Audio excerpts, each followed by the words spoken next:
Yon, magandang gabi mga pare koy. Welcome back sa ating panibagong Night is for Fishing. Dadayo kami ngayon sa may Ganggang, sa may Barangay Lalod. At ito, papunta na nga kami kaso maulan-ulan kaya sobrang lamig. At ito yung mga kasama ko, si Bayaw, si Manoy, utol ko, at si Manoy John. Yon, tara at papunta na tayo dun sa may dagat para masimulan na yung pagsisid natin at makahuli naman tayo ng pang-ulam at pang-benta. Eto, sumisid na nga tayo. Bago tayo magsimula, shoutout muna tayo kay Perez Gallego Jr. Yun, taga Matnog. Salamat sa support, idol. At big shoutout din kay Jeff Rocks TV Vlog. Yun. At shoutout na rin sa Musi Hunter Spearfishing from Taytay Rizal Espiro. At shoutout na rin kay Hoyan Vic Francisco Apsay. Yun, big shoutout sa inyo mga idol. At eto, simulan natin yung pamumana ngayong gabi. At eto yung bumungad, isang balanghitan. Yun, sa pulkang as dagat ka. Ito yung balanghitan na tawag bungang ayam. Napakahaba ng bunganga niya. Kaya napakadelikado pag nakagat ka niyan. Kasi ang tutulis ng mga ngipin niyan. Solid na ito mga pare ko. At eto, mayroon na tayong napanang isang pusit. Ayun, napakalaking pusit. Di ko na nabidyoan yung pagpana ko kasi baka makawala pa. Yan grabe ang lapad mga pare ko. Swerte ito. Pang ulam to. Masarap ito sa kalmares o adobo sa gata. At eto, may talog bago ako nakita. Umaatras-atras pa. Tumagilid ka na at mapana na kita. Dandahanin natin mga pare ko. Yun, sa pulkang talog bago ka. Ito yung isda na masakit makatinik. At ito, pagsisid ko wala akong makita. Napakalabo ng tubig. Pero buti na lang, meron akong nakitang isda na sa biyak na bato. Ayan nasa loob ng butas. Dahan-dahanin natin mga pare ko. Yun, sa pulsa mata mga pare ko. Ayan grabe, malaki pala ito. Akala ko maliit lang. Parang swerte tayo ngayon mga pare ko. At ito, may isang helicopter sa ilalim ng bato. Helicopter pala ang tawag namin dito sa isdang ito dahil sa katawan niya. At ito, may nakita akong isda nasa ilalim. Ayan grabe, malapad pala ito mga pare ko. Dandahan na natin para magitik. Ayun, sa pulkang isda ka. Nagitik nga mga pare ko. Hindi na makagalaw. Nangilig-kilig na lang. Grabe, malapad ito. Grabe mga idol. Sa pluran pala ang tawag namin dito. Ulod ako, pag-ulog na. Yes! At eto, may nakita tayong buntot nakalabas. Ayan ipus-ipus pala ito mga pare ko.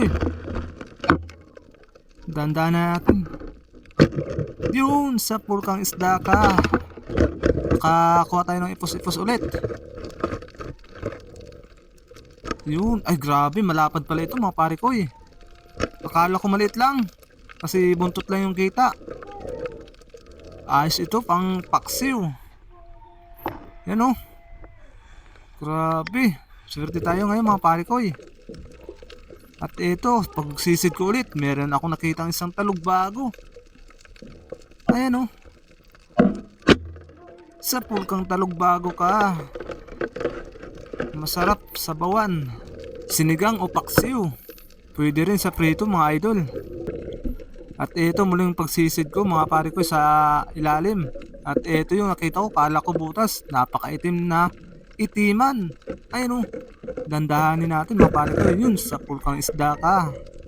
Malapad na ito mga pare ko. Labahita or itiman. Ayos ito, pang paksiw. At ito, may nakita tayong tabugok. Ayun grabe, ang laki nito mga pare ko. Ganda ng kulay. Sa pulkang tabuka, yun, nagitik natin mga pare ko. Hindi na siya nakalabas ng maraming ata. Yun grabe. Siguro mag-1 kilo ito mga pare ko. Jackpot mga pare ko. At eto, may nakita ulit tayong isda sa ilalim ng bato. Ayan talog bago pala ito. Dahan-dahanin natin mga pare ko. Yun, hindi tinamaan. At meron itiman nasa loob pala. Hindi ko agad napansin. Yun, parehas sila nakawala. At eto, may isda ako nakita sa ilalim. Kurisan, ayun oh. Dandahanin natin. Yun, sa pulkang isda ka. Nagitik mga pare ko eh. Ay grabe, malapad pala ito.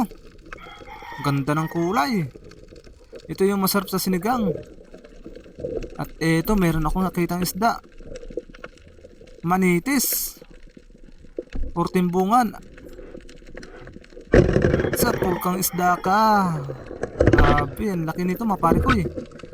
Napakasarap sa sigang nito. Tinola. Ito yung isda na kung tawagin dito, agingayon. Grabe. At eto, meron naman tayo nakitang isda sa ilalim. Pagi pala. Dandahan natin. Yun, sa pulkang pagi ka. Nagitik mga pare ko eh. Kaya madali na lang natin matanggal yung tinik sa kanyang buntot kapag nagitik. At eto, may nakita ulit tayong isda nasa ilalim. Asan ka na? Ayun, talog-bago pala. Dandahanin natin mga pare ko eh. Yun, sa pulkang isda ka. Sigurado na ito sa sinigang. Napakasarap nito mga pare ko eh. At eto, meron naman tayong nakita isang pusit. Ayan oh, 4 sila. At ito yung pinili ko, yung sa pulkang pusit ka. Pang kalamaris ka ngayon. Ayan, grabe bumuga ng ata. At eto, meron naman tayong nakitang isda. Isang katambak. Dandahanin natin. Yun, sa pulkang katambak ka. Ito yung masarap sa sinigang, paksiw at prito. Ayos na ito, good size na rin mga pare ko. At eto, may malaking pusit. Sa pulkang pusit ka. Yun, at nandagdagan yung pusit natin mga pare ko. Dalawa na yung malaking pusit na nakuha ko. Yan oh. Grabe, swerte tayo mga pare ko. At eto, meron naman isang walan nasa loob ng butas. Yun, sa pulkang isda ka. Ang tawag pala dito sa amin yan, walan. Okay na ito mga pare ko good size na rin. Masarap ito sa paksiw. At ito, may nakita tayong isda ulit. Walan ulit. Ayan oh, sa pulkang isda ka. Nasa gilid lang ng batuhan. Ayan, medyo malaki ito mga pare ko Ayos, good size na rin. Pang paksiw na mga pare ko At ito, meron naman tayong nakitang isda. Nasa gilid ng batuhan at damuhan. Asan ka na? Yun, sa pulkang isda ka. Yun, angol pala ang tawag dito sa amin. Ito, masarap sa sabaw. At ito, umahon na nga kami mga pare ko Natapos na din yung pangumana natin ngayon. At yun, nakaswerte tayo ng nahuli mga pare ko Ayos na ito, pang ulam at pang benta. At ito na yung huli ko mga pare ko Yan, solid na rin mga pare ko Libreng ulam na rin. At may pangbenta na tayo mga pare ko Ayun oh, grabe. Swerte ngayon. Sana sa sunod makaganto ulit tayo na huli para libre sa ulam. At yun, hanggang dito lang yung video natin mga pare ko Kaya salamat sa panonood at suporta nyo. Peace out.